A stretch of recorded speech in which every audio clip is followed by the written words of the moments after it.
Coming up in the news, a major investment on tap for Grand Bahama and the island now under a new curfew. Also, help is on the way for fishermen on Grand Bahama. And the Progressive Liberal Party ratifying a standard bearer for South Abaco. The Bahamas Tonight, the Northern Edition, starts now.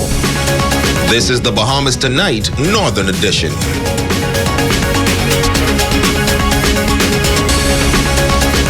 Good evening, Bahamas. I'm Shashina Rolfarkas, and as always, it is so great to have you with us. Topping the news tonight, the nation's leader, Prime Minister, the Most Honorable Dr. Hubert Minnis, wrapping up the 2021-2022 budget debate in the House of Assembly today. The Prime Minister announcing several major investments for Grand Bahama that are set to come on stream soon. He also outlined changes in the current emergency orders, which includes a change in curfew for the islands of Grand Bahama and Abaco. Italia Hall has our top story. Bahama is on the move and Grand Bahama is coming back. Those comments by the nation's leader, Prime Minister, the Most Honorable Dr. Hubert Minnis, coming following his announcement of a major investment for Grand Bahama. He says Carnival and Royal Caribbean have agreed to a new combined investment of approximately $350 million in the Grand Bahama shipyard, and work will begin in October of 2021. Proposed infrastructure works will replace the two damaged docks with even larger ones. And the new docks will be capable of handling and servicing the largest ships in the world.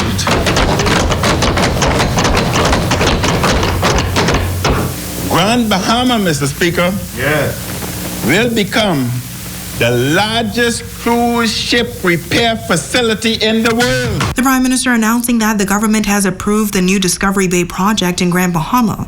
The Weller Group plans to develop a mixed-use resort consisting of 25 key boutique hotel and restaurant, 20 residential estate lots, 12 townhouses, and 12 bungalows. Turning to the fight against COVID-19, as of June 19th, a total of 79,246 doses of the vaccine have been administered throughout the Bahamas.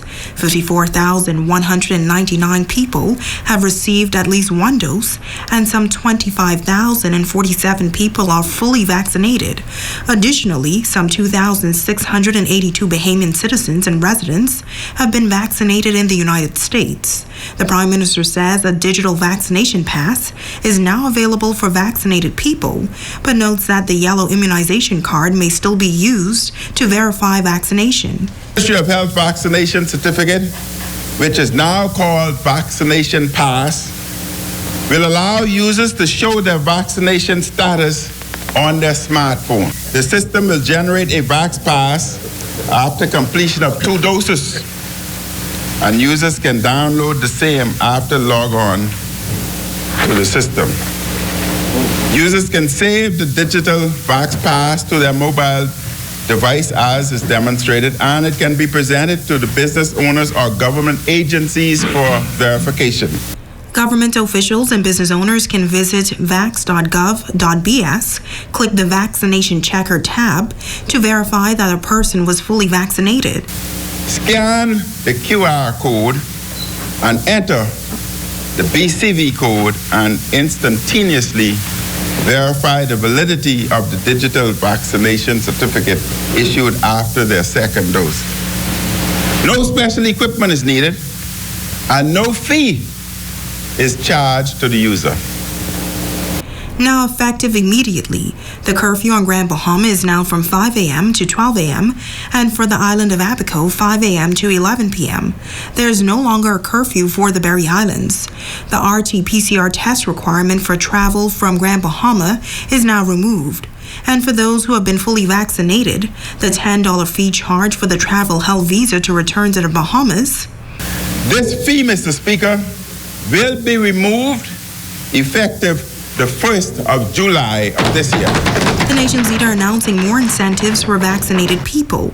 Private gatherings, social events in homes or elsewhere, and wedding receptions will now be permitted on New Providence and Grand Bahama, provided that all attendees, including the hosts, are fully vaccinated.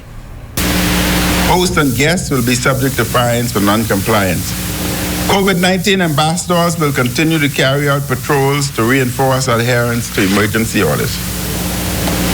All performance groups and artists, including bands, jungle groups, dance troupes, and acting groups, may perform at all activities permitted under the emergency powers orders, provided all performers are fully vaccinated. The nation's leader urging all eligible Bahamians to get vaccinated. He says it is the government's aim to fully reopen the country in several months if various conditions are met. He says the government will continue to follow the science and consult with the health team on how to move forward.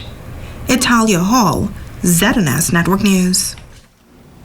Royal Caribbean Cruise Lines emphasizing their commitment as partners in the tourism industry, specifically the island of Grand Bahama. The Adventure of the Seas making its maiden voyage to the island on Friday, signaling the return of the cruise industry. In this report, an R.C.C.L. executive highlights other projects on tap for the island, which are expected to yield an economic injection in the billions. Megan Shepard has more. Vice President of Government Relations for the Royal Caribbean Group, Russell Benford, noting that the company understands that great destinations are vital to delivering great guest experiences that will create repeat customers. He says that R.C.C.L. looks forward to finalizing their agreement with the government of the Bahamas to proceed with their development plans for the island. Our project includes an expanded 5-berth port for the world's largest cruise ship, with enhanced transportation infrastructure right here at this facility.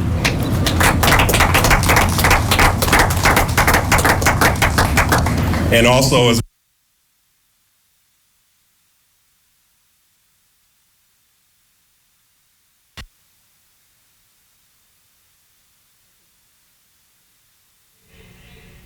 Group Russell Benford, noting that the company understands that great destinations are vital to delivering great guest experiences that will create repeat customers. He says that R.C.C.L. looks forward to finalizing their agreement with the government of the Bahamas to proceed with their development plans for the island.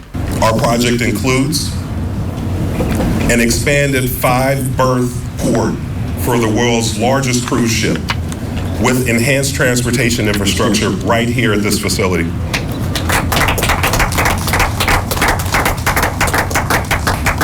And also, as most of you know and are anticipating, the redevelopment of the Grand Lucayan Resort. These developments will attract not only cruise visitors, but also land-based visitors arriving by air and by ferry. The size and scope of this project makes it ideal to embrace the distinctive culture of the Bahamas, as well as offer a wide range of entrepreneurial opportunities for all Bahamians. Benford says that R.C.C.L. values the Bahamas as a destination and vested partner. He says they intend to deliver on economic opportunities. We know that the government too is focused on encouraging and facilitating economic growth and development in Grand Bahama, and we thank them for their phenomenal support. Our initial investment here in Grand Bahama will be in the hundreds of millions of dollars, and it will boost the Bahamian economy over the next 25 years and beyond, with 250 additional annual ship visits to Grand Bahama and more than 1.5 million cruise passengers annually.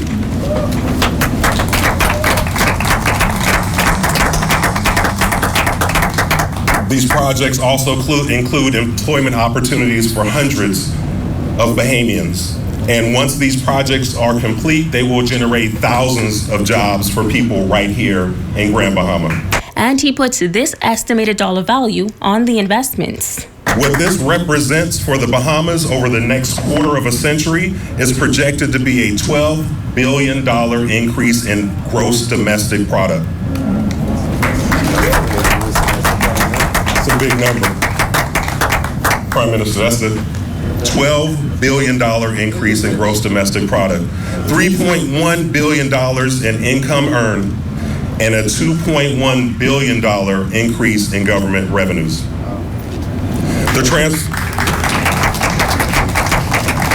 The The transformation of Grand Bahama will create a world-class, unparalleled attraction in the region where visitors will want to return again and again and deliver renewed hope for the rebirth of Grand Bahama.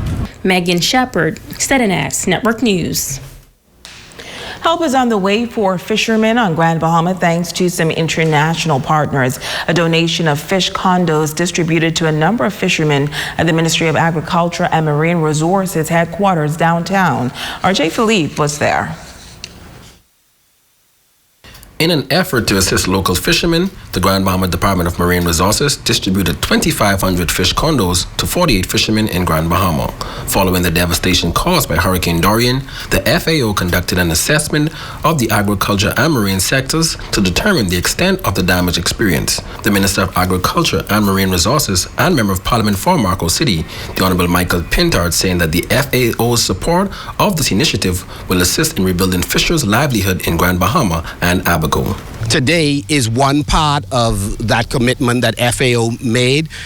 They have employed a talented Bahamian to work as their point person, and today we will distribute somewhere in the vicinity of 2,500 condos to a number of fishers here in Grand Bahama. This exercise will be repeated in Abaco the 23rd, 24th roughly, and at that time, we will target some 29 fishers here in Grand Bahama. We're targeting 48 of those fishers. Tamanji Bethel, national consultant with the FAO, explains how the relationship was forged. Minister actually has a great relationship with the FAO, and so he reached out to us when he realized that, you know, the persons underneath his ministry or the persons who was affected within his ministry needed assistance. And so he reached out to us, and that's where the relationship was created. According to Ladina Pelicanos, Assistant Fisheries Officer in charge of the Department of Marine Resources in Grand Bahama, there is an increase in landings last year and this year, especially for the lobster fishers. In addition, she also added that the distribution of the fish condos will assist in buying stations in East Grand Bahama. There is an interconnection between the fishers and the buying holding stations because the fishers will go to the buying holding stations. And so that will help to generate income. Buying holding stations are also connected to the different processing facilities that would process the different products for export. So this would be a great initiative, helping the communities down in Grand Bahama. Local fisherman Richie Thompson on hand to receive his condos. On behalf of the fishermen of Grand Bahama, we'd like to thank the Ministry of Agriculture and Marine Resources and the FAO for supplying these traps. It will be a great deal and help with the losses we have occurred during Hurricane Dorian. Minister Pintard says he's appreciative of the partnership with the FAO in helping with this project. We're excited that FAO continues to work with us, and we believe that we will be able to rebuild this sector as a result of that collaboration. I'm Jay Philippe, ZNS Network News. In other news, the Grand Bahama Utility Company entering into the next phase of the new reverse osmosis water facility with the arrival of the initial RO units and backup generation, and with completion of the RO columns and generation pads, the GB Utility Company is now able to move into the next phase of developing the water facility. Officials say since construction began in January 2021, the Grand Bahama Utility team and Bahamas Hot Mix, partners for the construction and commissioning of the state-of-the-art RO plant, have been working single-mindedly on the build, which will deliver reliable, cost-effective, and clean water. Construction is on schedule for completion in late August 2021, barring no COVID-related shipping delays. Once commissioned, this plant will enable the remaining 30% of the island to become potable. Now, you may remember that Grand Bahama's water supply was adversely impacted following Hurricane Dorian. Officials say the completion of this system allows the company to meet the potable water needs of all customers and ensures that Grand Bahamians will never again be without potable water for a prolonged period. Switching gears, the Progressive Liberal Party has ratified John H.W. Pinder as the PLP's standard bearer for South Abaco. Pinder, an Abaco native and a direct descendant of Hopetown's first settlers, is an estate manager and realtor. With this ratification, the PLP now has a full slate of candidates for the 2022 general election. In news from the crime beat, a stabbing incident under investigation in 8 Mile Rock. Police are reporting that around 10 p.m. last night, officers received a report of fight in progress at Sunset Village, Martintown, 8 Mile Rock. Now, when officers arrived, they observed a group of men engaged in a physical altercation. One male sustained injuries to his right shoulder and was taken to hospital for medical attention. He is listed in serious but stable condition. Stay with us. We'll be back right after the break.